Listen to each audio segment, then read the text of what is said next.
Salutations tout le monde, je ne vous ai pas trop manqué depuis la dernière fois. J'aurai une annonce à vous faire en fin de tutoriel. Pour le moment, on va repartir sur l'un des éléments les plus communs et connus dans le monde de la mécanique, les roulements à billes. Et comme nous avons deux bagues dans les roulements, nous allons donc faire 4 cylindres au total. Comme les moteurs, mais pas pour de l'essence. Donc,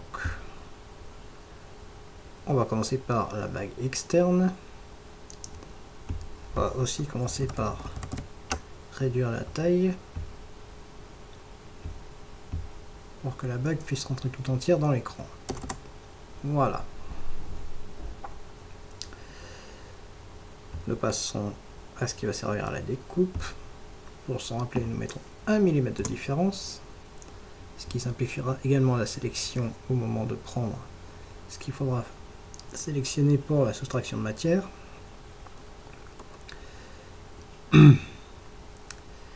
Alors ici on va mettre un diamètre, enfin plus exactement un rayon de 16 mm. Voilà. Donc ce qu'on préserve, ce qu'on soustrait. On exécute. Voilà. Maintenant la bague interne. Donc on va garder ça comme bague de rentrée, comme cylindre de matière enlevée. Et on va tout de suite faire 5 fois plus gros. Voilà, 10 mm. Et ça, du coup, on va le porter à 13 mm, histoire d'avoir de la place pour placer les billes dans la cage. Alors du coup, on va réduire un tout petit peu l'autre. Voilà, pour dire de garder autant de matière sur la bague externe que sur la bague interne.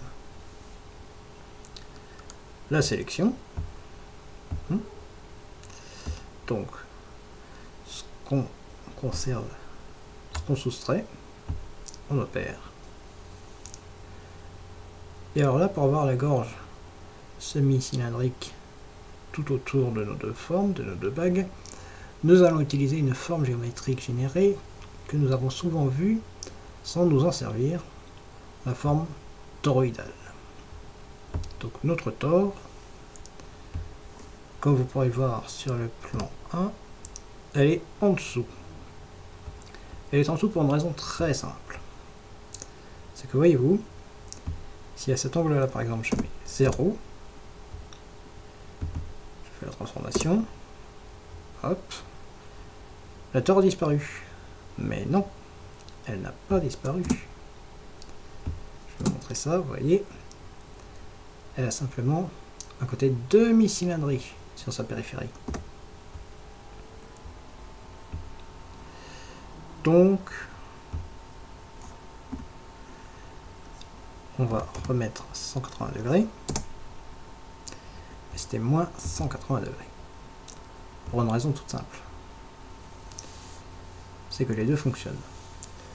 Non, en fait, ce que je veux dire, c'est que normalement, si c'était moins 180 degrés, c'est que c'était moins 180 degrés par rapport à l'origine d'où partaient les formes rondes dans le pourtour de la tore. Que si j'avais laissé 180 degrés, techniquement, ça aurait dû venir en doublon du côté qui était resté. Ça l'a pas fait. Bon. Tant mieux pour nous, j'ai envie de vous dire. Donc, prenons, on va remettre la bague interne. Et donc là déjà, on va se repositionner suivant la vue sur le plan 1, c'est-à-dire une vue sur le plan XZ. On prend la tore, parce que si on prend une pièce qui est bien positionnée, bah c'est là qu'on aura pris une pièce à tore.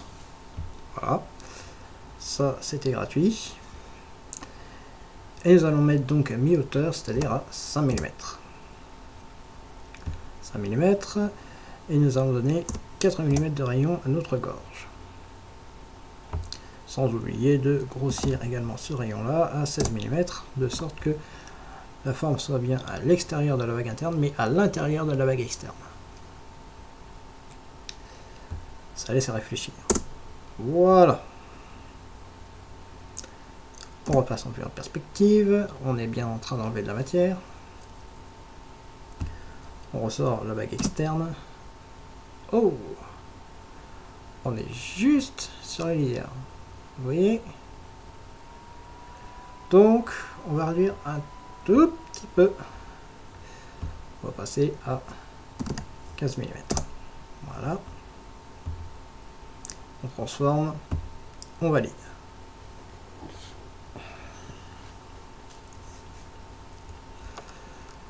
Donc partant de là, on va reprendre notre bague interne, la tore que l'on va retirer, et on va soustraire. Et là je vais vous apprendre quelque chose de fantastique, pas besoin de recréer une tore, on va se resservir de celle qu'on a, et on n'a même pas besoin de la faire apparente. Mais pour des besoins d'une part de compréhension et d'autre part pour éviter les conflits avec les textures notamment, on la fait réapparaître tout de même. Donc on reprend notre bague externe, notre tore, on soustrait. Et donc là, ce que je vais vous montrer, c'est que la tore du coup va être commune aux deux. C'est-à-dire que si ici je bascule la visibilité, elle va basculer ici aussi. Regardez. Hop, hop, hop, hop. Alors au passage, j'en profite pour vous préciser que si mon curseur vous paraît lent, c'est tout à fait normal, c'est pour des raisons d'espace disque, enfin pour des raisons d'espace par rapport au fichier, parce que mon fichier, il explose quand je passe la vitesse de saisie de 15 images par seconde à 24 images par seconde. C'est-à-dire que la taille elle explose genre 3, 4, voire 5 fois plus grosse que quand je laisse à 15 images par seconde. Donc, je suis navré pour l'impression de saccader, mais c'est pour que notamment l'upload sur YouTube soit plus rapide. Voilà. Et alors maintenant, j'en entends un dans le fond de la classe qui me dit « Eh, mais vos bords, ils sont pas chanfreinés, monsieur !» Ce à quoi je lui réponds « Mais aucun problème. Si on veut faire des chanfreins, on sélectionne une forme, et l'outil, chanfreiner les arêtes sélectionnées. On sélectionne toutes les arêtes.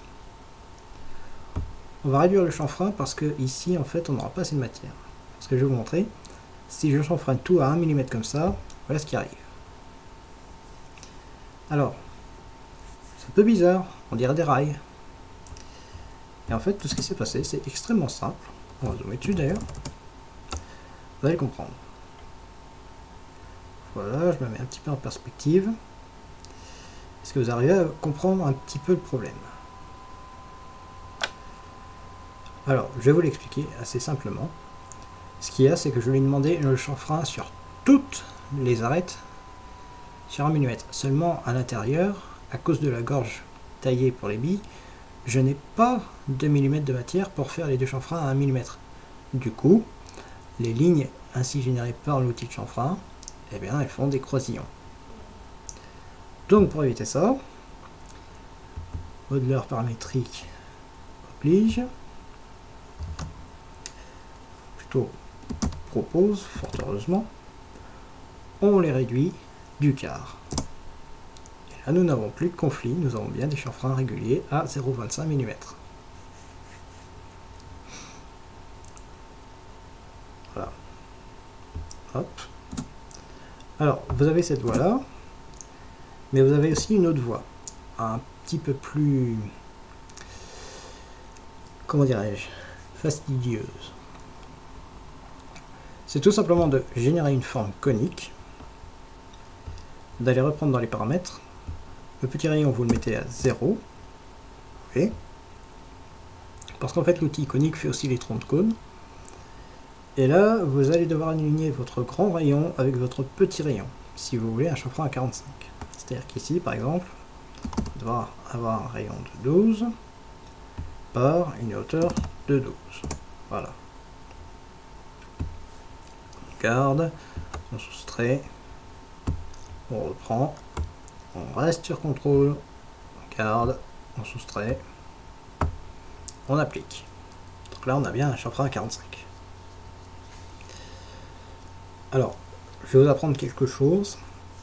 Pour ceux qui n'auraient pas fait un petit peu de mécanique ou de conception de dessin industriel tout comme moi, les chanfreins, vous remarquerez, quelle que soit la dimension de la pièce, le standard, c'est toujours, je dis bien toujours, 45 degrés. Techniquement, quand vous mettez deux pièces chanfreinées côte à côte, vous devez avoir un angle droit. Par conséquent, si vous voulez avoir une autre inclinaison de votre chanfrein, vous serez tenu d'utiliser le cône. Parce que l'outil chanfreiné, comme on l'a vu, ne propose pas de changer l'inclinaison du chanfrein. Voilà. C'était la petite parenthèse technique. Donc, nous refaisons apparaître. Voilà. Et là, vous me dites, il manque les billes. Eh bien, pas de problème.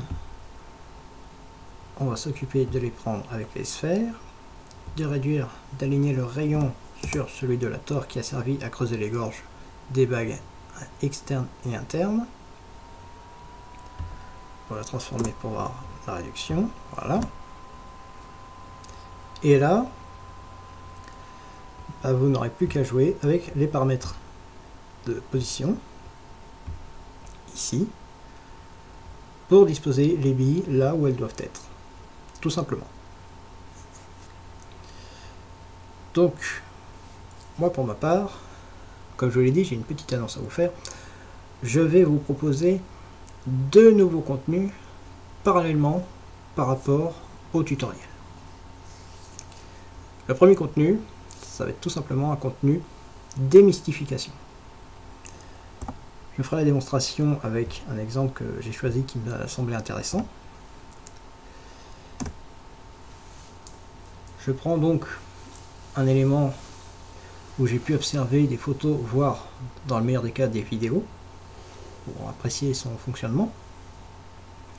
À la suite de quoi je me renseigne, je me documente et j'essaie de vous produire, de vous dessiner un modèle en 3D donc sur FreeCAD, si possible fonctionnel,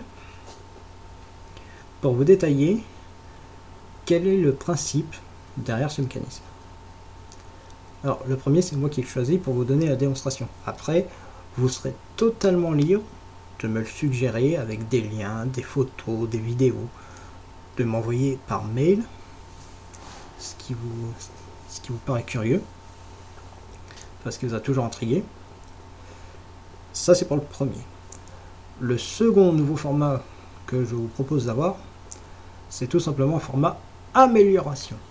C'est-à-dire que je vais partir d'éléments qui sont existants, par exemple des aspirations centralisées d'ateliers de travail du bois, de prendre par exemple les éléments comme ce qu'on appelle les blast gates, c'est-à-dire les petites portes pour ouvrir ou fermer les tuyaux reliés à l'aspiration, et proposer une solution plus efficace. Toujours bien entendu accompagné de mon fidèle compagnon FreeCAD. Alors n'hésitez pas à me faire savoir dans les commentaires si vous seriez plutôt favorable à ce genre de nouveau format ou si vous préférez qu'on reste sur une ligne pédagogique, plutôt juste éventuellement tutoriel démystification ou juste tutoriel. Libre à vous de me laisser vos impressions, vos avis dans les commentaires. N'oubliez pas de liker, de vous abonner, tout team. Alors oui, dernier point, parce que vous aurez remarqué que dans mes vidéos il n'y a jamais de publicité. C'est parce que le temps que je génère des revenus de la YouTube monnaie ou quoi que ce soit d'autre via les vues, savoir que sur YouTube en moyenne c'est environ 1 euro les 1000 vues. Donc le temps que j'arrive à dégager un SMIC avec ça, ou même un revenu accessoire, j'aurais sûrement investi beaucoup plus d'argent pour faire plus de contenu que je n'aurais pu en gagner par rapport au contenu que j'ai diffusé. Donc, pour le moment, je ne suis pas contraint d'en mettre, et aussi longtemps que je serai libre de choisir de ne pas mettre de publicité, je ne mettrai jamais de pub en début, en cours ou en fin de vidéo dans les contenus que je diffuse. Jamais. Si un jour j'étais par malheur contraint de le faire, je vous informerai du changement de plateforme. Parce qu'il y en a d'autres qui naissent, comme Skepticon par exemple. En attendant, je vous retrouve très prochainement ici. À bientôt.